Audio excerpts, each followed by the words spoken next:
So, I think that covers everything as far as setting up. So, that only leaves what to do with the videos you record, how to edit it, and all that good stuff. So, I'll get to that later, and, well, just splice it onto this video. But for now, I'm going to probably mess with my camera settings just a little bit more, maybe make it a little less bright or whatever. I don't know what I want to do. I'm way too picky about this. But anyway, gonna mess with that, gonna go record some stuff, and then I will see you in a bit. Hey, yo, just wanted to say one more thing real quick, because I just decided to try something that actually helped out quite a bit. All I did was go into the home menu here, and you can't actually see, but previously, I had the brightness on 5. I lowered it down to 4, and that actually seems to be really good. It's still bright enough that you can see the color clearly, but it's also not making things way too bright. I mean, you could hardly see those trees in the background before, and now you can see them really well. Things that were way too bright before seem a little bit better now. It just seems to be much better balanced out this way. So I think if you made it any darker than, like, the number 4, it probably would look too dark. But 5 is too bright. Max brightness is a little too bright. So yeah, don't record max brightness. That said, gonna go do what I was saying I was gonna go do, and I'll be back in a bit with that. Okay, so here we are. Now, I did do a little more fiddling with my camera's settings before I went and did recordings. And for those of you curious, the color theme I finally settled on was actually cloudy. Now, I have this video editor myself, PowerDirector, which is kind of the best low-end video editor I could find.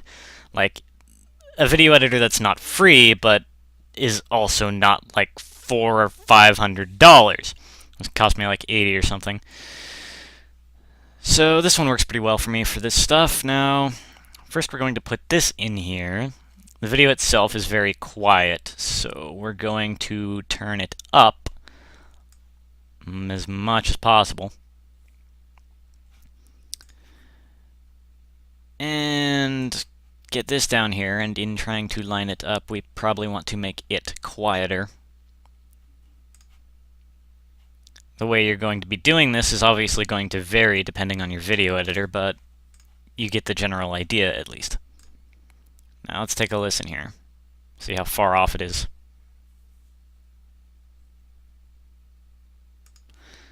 Alright, right now it's playing too soon, so we need to move it farther ahead.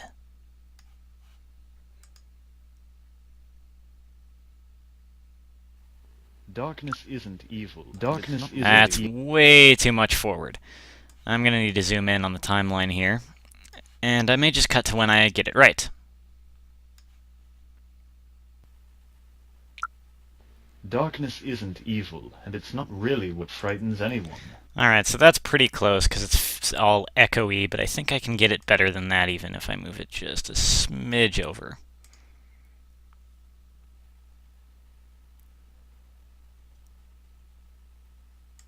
Oh, nope, that was the wrong smidge to move it over.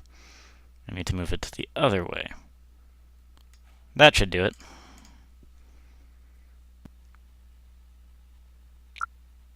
Darkness isn't evil, and it's... I don't think that's better, actually. Let me try there.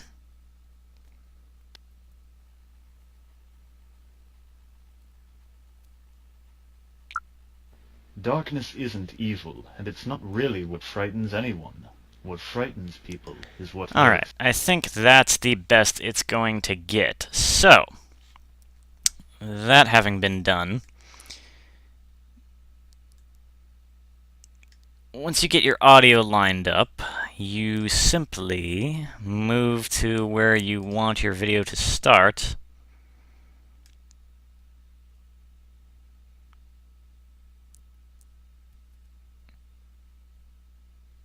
My video editor is being especially slow since I'm recording this with a screen capture program. Doesn't seem to like that too much. Once you get your audio lined up, you just go to where you want your video to actually start when you upload it. and in whatever way you do that with the video editor you're using, you split the clip. Both the video and the audio.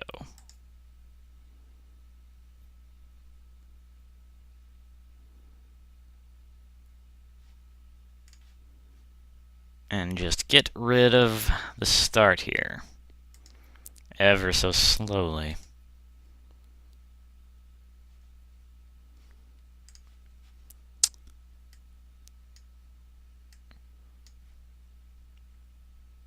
Now, the video at this point doesn't actually have any audio to it, and this audio we don't want to be so quiet anymore. We only did that so that we could hear it compared to the video audio better, because the video audio was pretty quiet, even boosted to 100. I had to take this down to 15 for it to be about even. But now that we're done, I should return it to the normal value, which was 50, and I'll do that to the other audio too, I guess, even though it doesn't really matter at all.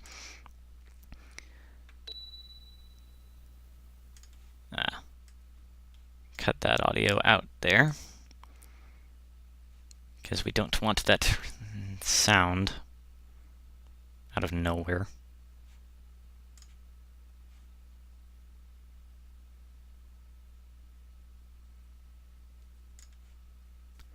And that should be good.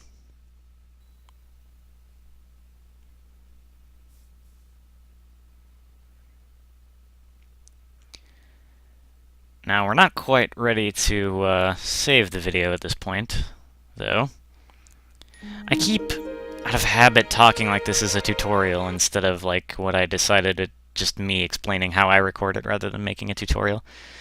Now, I like to take the video to a point that's really, really bright, like a bright white flash. Like that. Not like that. Better. Come on. Oh, man. That'll do. And take a spot like this to crop and or resize the video. I can turn off maintain aspect ratio so that I can just kind of get it whatever size I want, which is very useful.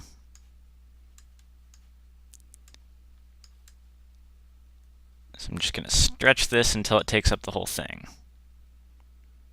without cutting off too much, though.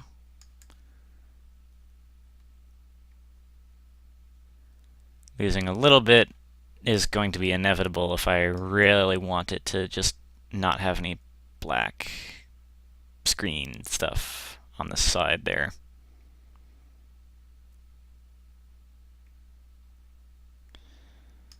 That should be good enough. Whoa. Of course, gotta resize it this way too.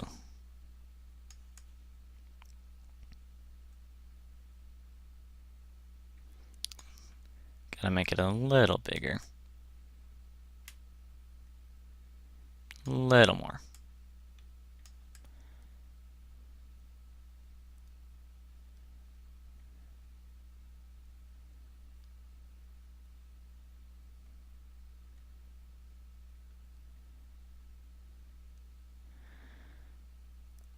Just a little bit more.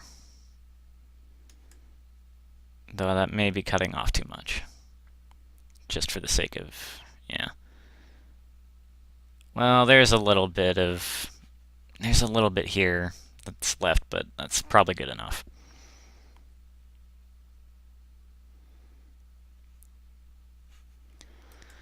Now let's take a look at a game screen and see if that didn't cut off too much.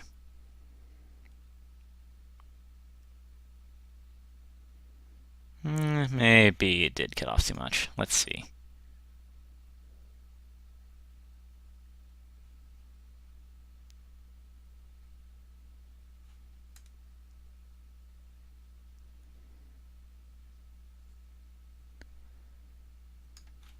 Actually, that seems pretty good.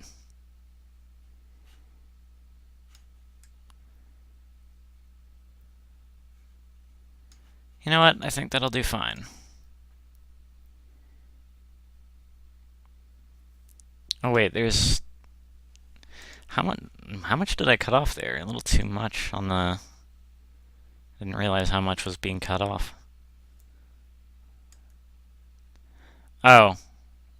Well, that's weird. This looks different from this. Why is that? Because my video editor was being stupid. Okay, fair enough. Hold it! I'm interrupting myself! Because I can totally do that. Something that occurred to me after recording most of that stuff before was that there are certain games where you actually need to see both screens most of the time, if not all of the time, and in cases like those, you could record both screens separately and play everything twice, but that would be kind of ridiculous. So another way of doing things is to record both screens at the same time, of course. My camera has kind of a wide view, so I have it turned on its side here to make the most of like getting both screens without leaving too much stuff in that doesn't need to be in there. Like, I mean, I think the DS is actually taking up the whole shot, which is nice, and of course I can stretch it in editing afterwards, which I will demonstrate right now, after I do a couple other things at least. Now, I already did one thing I need to do. I've actually got the same video in here twice because just stretching the one video actually didn't turn out so well. So what I did to this one, I cropped it, which you can see better here, so that it just ends at the top of the bottom screen. That's going to be the bottom screen video, obviously. Another thing I'm going to need to do to both of these videos is rotate them 90 degrees. Now from here, we can go ahead and just modify them, although I need to go back to the position where I can see things. Where was that? 18 something. Apologies for not being able to see the video at all times that I'm working on it. I noticed that when I was going over stuff before. Basically, I didn't realize that was going to be a problem while I was recording the video editor last time. This is like a totally different time that I'm recording this, but it's all going together in one video. Now, right, modify. Losing track of what I'm doing. This one's the bottom screen video, so just gonna move this down and actually shrink it a bit this way. Oh, no maintaining the aspect ratio. That's annoying. Want it to take up about half of the video. I'm gonna have to just guess on that. This is going to require a lot of shrinking, I think. Alright, that's probably good. I'll just go with that. Save. Lag, there we go. Modify. The top one. Save. Let's see how that looks. There's a bit of a gap there, so I could make it a little bit bigger. Anyway, I'm gonna fiddle with this just a little bit more, but you get the general idea. So, yeah, that pretty much covers it. At this point, all that would be left is for me to go to the end and trim off what I don't want at the end, and just go ahead and save the video. That pretty much covers how I record these things, how I edit them, all that crazy stuff. I realize this is a bit of an involved process just to record a dang video game, but still, I hope there are a couple ideas in here that help you out. If you've got any questions, go ahead and leave them. I may not be able to help, but if I can, I'll try to. See you around, and thanks for watching. If you want to take a look at the videos I recorded with these settings, take a look right here. I've got a bunch of them. If the annotations aren't working for you, just take a look in the video description for direct links.